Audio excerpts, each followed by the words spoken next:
Well, we're talking to State Representative Wayne Christian, who's also the chair of the platform committee here at the Dallas Convention Center, where the Republican Party is meeting for its biannual convention.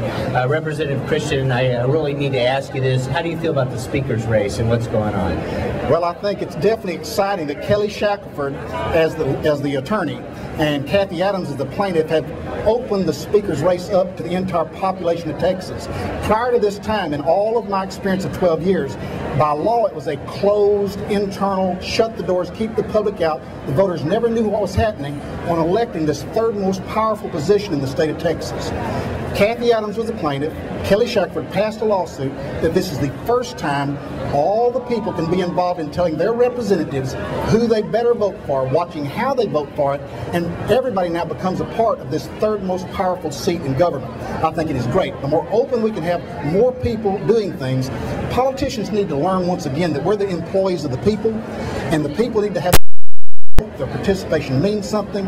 And with the platform, open exposure, and accountability we're putting in with Kelly and Kathy also did the platform thing, because they have opened the door to the State House and opened it where the light can shine in. I think you'll see very significant difference and I think you'll hear the people start participating in that particular race. And I'm excited about it. Think there'll be a race?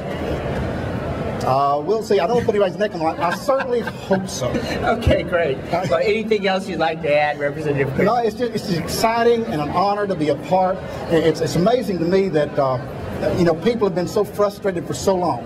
I've been with Peggy Venable at many of the Tea Parties. It's exciting to see people finally come out, and people are mad. They're mad, and what concerned me was we kept seeing signs by the folks at the Tea Party when we first started doing them that throw the bombs out. And we as Republicans had justifiably, ticked off enough people because we had our chance, we blew it. They had their chance, we blew it. I think Obama has given us one more time as Republicans. And if we don't follow through with the conservative principles that our people, our neighbors, that we want, they're going to be justified to come up with another party. So I'm going across the state. I've driven some 5,000 miles in the last month and a half. I've gone to different, as Texas Conservative Coalition. I'm bringing legislators in. We had Judge Napolitano in Plano.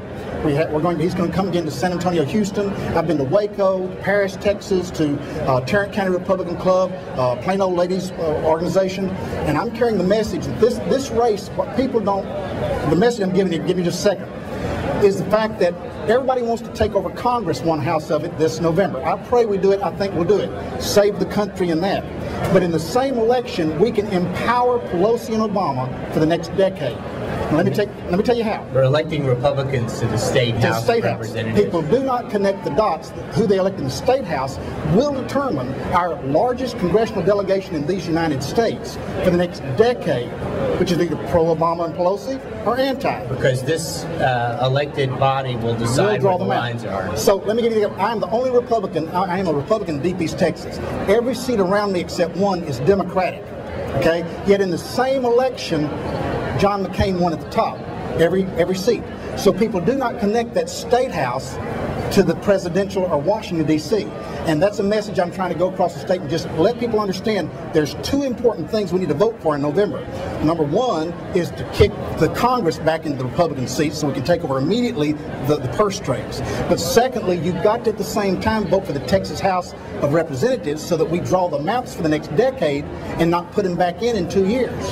The other thing we got to realize is that we have a $20 billion potential deficit coming up. For the first time, we faced it in 2003, had a $10 billion deficit. Because Republicans, for the first time, controlled that shortage and did it by tightening our budget and our belt strings, we now have the most successful economy in all of this deflated economy there is in the United States. We have a large deficit coming up. Are we going to address it as Republicans did by tightening our belts and cutting back? Or are we going to, by 3 votes in the Texas House, give not only Obama and Pelosi control for the next 10 years, but do the budget like California did with the Democrats increasing taxes and fees to meet it and plunge our economy to equal California? Well, thanks for joining us, Representative Christians, and Chairman of the Platform Committee and State Representative from the East Texas area, and also President of the Texas Conservative Coalition. We're live from the Dallas Convention Center at the State Republican Party biannual meeting, and we'll be back with the Lieutenant Governor in just a minute. Thank you.